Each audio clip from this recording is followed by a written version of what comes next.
Усім прывітанне яшчэ раз, з вами по-ранейшаму Зміцер Лукашукі. Мы працягваем абмяркоўваць падзею Беларусі і за яе межамі. Ну і чарговы наш стрым, з намі на сувязі афіцыйная прадстаўніца кіберпартызан, магістрантка паліталогіі Юліяна Шамітавец. Добрый дзень, Юліяна. Вітаю, Зміцер. Юліяна, я глядзеў ваше інтэрв'ю нашим калегам з Белсата і па шчырасці сказаць, ну троху хваляваўся перад нашай сустрэчай, тому что практычна на ўсе пытанні, якія вам задаваў журналіст, вы адказвалі не каментую, без каментароў і гэтак далей. Сітуацыя змянілася, ёсць што ўсё ж таки сказаць, агучыць па наконт сітуацыі з Анжелікай Мельнікавай, ці у тым жа ключы будете адказваць на мае пытанні? Выглядае так, што ў тым жа ключы буду адказваць на ваше пытанне. Нічога выцягнуць новага, я думаю, што з мяне не ўдасца ў гэтым плане. Пакуль у нас няма інфармацыі больш за тое, што піша, я думаю, Павел Латушка на сваім канале, ці як бы што вядома з боку афіцыйнай Польшы. Добра, давайте тады мы пра, можа быць, не нейкія там інсайды ці навіны, звязаныя з пошукамі Анжелікі Мельнікавай, тым больш што сапраўды тут калі і чакаць нейкіх навінаў, то ад польскай паліцыі ці можа брытанскай паліцыі ці яшчэ ад каго-небудзь таких адпаведных структур.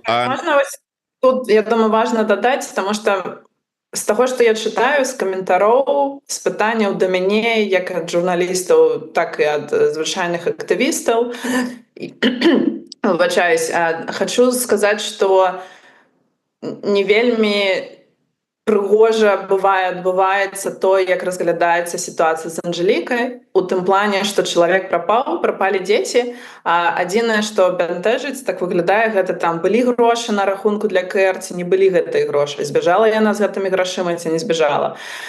З таго, што як бы я ведаю, разумею дакладна, гэта не грошы для чалавека ўзроўню Анжелікі Мельнікавай, па-першае, не толькі Анжелікі, а ў прынцыпе. Па-другое, першае пытанне, якое павінны мы ставіць, гэта ўвогуле жыва і ўсё ли ў ёй парадку. Гэта самае галоўнае, што нам патрэбна высветліць і аб чым клапаціцца на даны выпадак.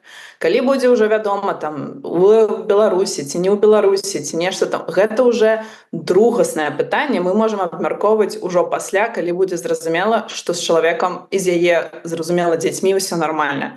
Астатняе, як бы, ну, гэта не той момант, нават можа не этычна, каб гэта абмяркоўваць, і у нас тая ж самая пазіцыя. Мы разглядаем абсалютна ўсе сцэнары, мы рыхтуемся да ўсіх сцэнароў, ад добрых да найгоршых, але ж з усім разбярэмся. Галоўнае, каб была жыва, астатняе ўжо будзем каментаваць, калі будзе больш дэталяў, прычым інфармацыя з афіцыйных крыніцаў, а не там, як у нас любяць, адна бабка сказала, дзе-то там паслухаў, наслыхаў таксісты і гэтак далей. Гэта, ну, сапраўды вельмі непрыгожа.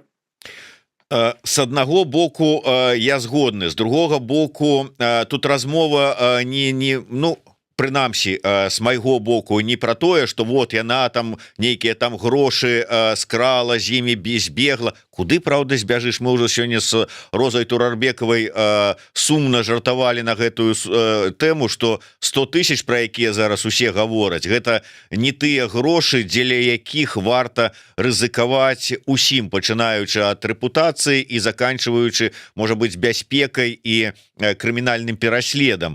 Як там сказала спадарыня Роза, за 100 000 нармальную кватэру у Вільні не купіш і гэтак далей. То есть дзеля чаго тут рызыкаваць, але грошы не грошы, яны могуць мець значэнне як для бяспекі іншых людзей, так і для... Як гэта можа паўплываць на бяспеку іншых людзей? Ну вось, да прыкладу, пытанне, якое задае глядач пад нікам Яўген. Имеет ли она, ну маецца на ўвазе Мельникова, доступ к информации по движению по счетам фундации Беларусь Либерти, и можно ли проверить, пришли ли деньги или ушли ли деньги? Яна мае доступ до рахунка, як гэта ўплывае на бяспеку